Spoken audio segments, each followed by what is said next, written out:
حلیم عادل شیخ صاحب نے بھی کی تھی. اب اس بات کی توثیق اور تائید جو ہے وہ سامنے آ گئی ہے, اور رؤوف حسن صاحب جو پاکستان تحریک انصاف کے مرکزی سیکرٹری اطلاعات ہیں, انہوں نے شہزاد اقبال کے شو میں آ کے یہ کہا ہے کہ ہم پولیٹیکل سٹیک ہولڈر سے بات کرنے کی ایسے نہیں کہ کوئی تردید کر رہے ہیں یا بات کر نہیں سکتے, ہم یہ کہہ رہے ہیں کہ 3 پولیٹیکل پارٹیز کے ساتھ بات نہیں ہو سکتی, وہ پولیٹیکل پارٹیز جنہوں نے ہمارے مینڈیٹ پر ڈاکہ ڈالا ہے. ایک پاکستان مسلم لیگ نون ہے, دوسری پاکستان پیپلز پارٹی اور تیسری MQM ہے. ان کے علاوہ ہم نے ایک گرینڈ اپوزیشن الائنس بنایا ہے, وہ پولیٹیکل پارٹیز ہیں, 6 جماعتیں اکٹھی ہیں, تو اس کا مطلب ہم بات تو کر سکتے ہیں, اور ہم نے مولانا فضل الرحمان سے بھی بات کی ہے. لیکن اسٹیبلشمنٹ سے بات اس لیے کرنا چاہتے ہیں کہ ہم سمجھتے ہیں کہ ملک میں اگر کسی کے پاس اختیار ہے, کوئی پاور سینٹر ہے, تو وہ اسٹیبلشمنٹ ہے, یا وہ chief of the army staff جو ناصر منیر ہے, اور اسٹیبلشمنٹ سے مل کے ان کو سمجھانا چاہتے ہیں کہ آپ اپنے مینڈیٹ سے تجاوز نہ کریں, آپ اپنے دائرہ کار میں رہ کے کام کریں. دیکھیے اس حوالے سے حماد اظہر صاحب کا بھی, جس کو میں تضاد کہہ رہا ہوں, حماد اظہر صاحب کا ٹویٹ بھی اب سے کچھ دیر پہلے سامنے آیا, اور ان کا کہنا تھا کہ پاکستان تحریک انصاف کو دیوار سے لگا دیا گیا, بدترین انتقام کا نشانہ بنایا گیا, چن چن کے لوگوں کو اٹھایا گیا, ریاستی جبر کی مثالیں قائم ہو گئی, اور اس کے بعد اگر کوئی یہ کہے کہ ان سے بات کریں, ایون اسٹیبلشمنٹ سے بھی وہ کہتے ہیں, تو پاکستان تحریک انصاف عمران خان ان سے بات نہیں کر سکتا. اب معاملہ یہ ہے کہ اس وقت میں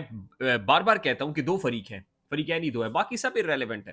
ایک عمران خان ہے اور دوسرا اسٹیبلشمنٹ یا chief of the army staff جو ناصر منیر ہے. اب ظاہر ہے اس معاملے کو کہیں نہ کہیں کسی توڑ تو پہنچانا ہے, اور تحریک انصاف کے اندر بھی بشرا بی بی کی صحت کو لے کے اس وقت بہت بڑا کنسرن ہے, اور عمران خان کے پیش نظر بھی اپنا آپ بہت کنسرن نہیں ہے, وہ اپنے لیے کنسرن نہیں ہے. انہوں نے بھی جو تنقید شروع کی ہے وہ بشرا بی بی کی صحت کو لے کے chief of the army staff general Nasir Munir پہ شروع کی ہے.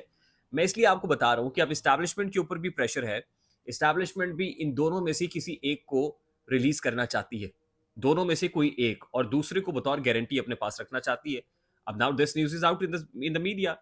اب کس کو اپنے پاس رکھے گی اور کس کو چھوڑے گی؟ ظاہر ہے اس وقت جو کرٹیکل سچویشن ہے وہ بشرا بی بی کی, اور بشرا بی بی کو لے کے ہی جو اس وقت تنقید ہے وہ chief of the army staff general Nasir Munir پہ ہو رہی ہے. اس بات کے کبھی امکانات ہیں, اور میں آپ کو بتا رہا ہوں کہ اس حوالے سے 24 گھنٹے اہم ہیں کہ بشرا بی بی کی ریلیز کے حوالے سے عدالتیں بھی فلیکسیبلٹی کا مظاہرہ کریں, یعنی انصاف فراہم کریں, اور بشرا بی بی کو ریلیز کرنے کے لیے جو اسٹیبلشمنٹ ہے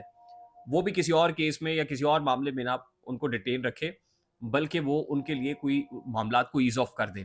اور دوسری طرف عمران خان صاحب کو تب تک جو ہے وہ اسٹیبلشمنٹ کسٹڈی میں رکھے جب تک, عمران خان نے بھی کہا ہے نا, ٹی وارز طے کریں اور بات چیت ہوگی, تو جب تک معاملات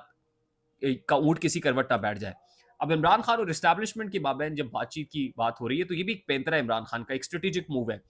جب عمران خان اور اسٹیبلشمنٹ قریب آئیں گے تب تک پی ڈی ایم کو یا شہباز شریف کو یا نواز شریف کو یا آصف علی زرداری کو یا بلاول بھٹو کو پرابلم ہوگا, اور ظاہر ہے وہ یہ سمجھیں گے کہ ان کا پتہ عمران خان صاحب صاف کر سکتے ہیں, اور اسٹیبلشمنٹ اور عمران خان کے مابین رومانس ایک بار پھر شروع ہو گیا ہے. تو اس لیے میں تو پاکستان تحریک انصاف کے لوگوں کو بھی یہ کہوں گا کہ آپ رات دن یہ کہ اسٹیبلشمنٹ کے ساتھ پوز کریں کہ بات نہیں ہو سکتی ہے, بدترین انتقام یا نشانہ باوجود اس کے کیے ہے, لیکن آپ یہ بتائیے پبلک ڈومین کے اندر کہ بات اسٹیبلشمنٹ کے ساتھ ہو جائے گی, یعنی ہو سکتی ہے جنرل عاصم, کیونکہ آپ دونوں طاقتیں ہیں, اور آپ یہ بات کریں گے تو الٹیمیٹلی دکھ یا گزند پہنچے گا, تکلیف پہنچے گی ان لوگوں کو جو نہیں چاہتے کہ عمران خان اور اسٹیبلشمنٹ دوبارہ سیم پیج کے اوپر آ جائے. آئی ہوپ کہ میری بات آپ تک پہنچ رہی ہوگی. اچھا, پہلی بات جو سوشل میڈیا پر بین کرنے کے حوالے سے, اب کچھ ٹاپ ناچ لوگ ہیں میڈیا میں بیٹھے ہوئے ہی,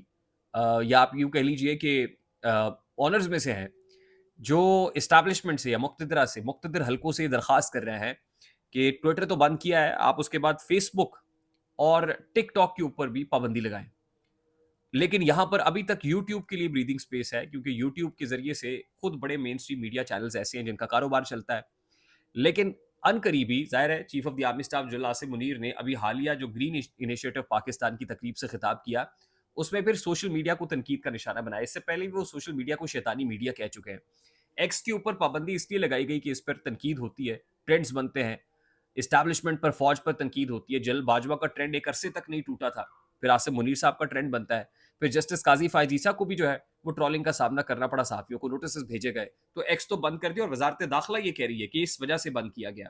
اب اسی طرح سے فیس بک اور ٹک ٹاک بھی ان قریب پاکستان کے اندر بین ہونے جا رہا ہے. یوٹیوب کے ہاں ابھی تک تھوڑی سی بریدنگ سپیس موجود ہے. لیٹس سی کہ اس متعلق آنے والے دنوں میں جو مقتدر حلقے ہیں وہ کیا فیصلہ کرتے ہیں. آئی ہوپ میری بات آپ تک پہنچی ہوگی. اگر پہنچ جائے تو ویڈیو کو لائک اور شیئر کرنا مت بھولیے گا. چینل پہ نئے ہیں تو چینل کو سبسکرائب کر لیجیے گا. بیل آئکن ضرور دبائیے گا. مجھے ریحان طارق کو اجازت دیجیے. اپنا بہت سارا خیال رکھیے گا. السلام علیکم.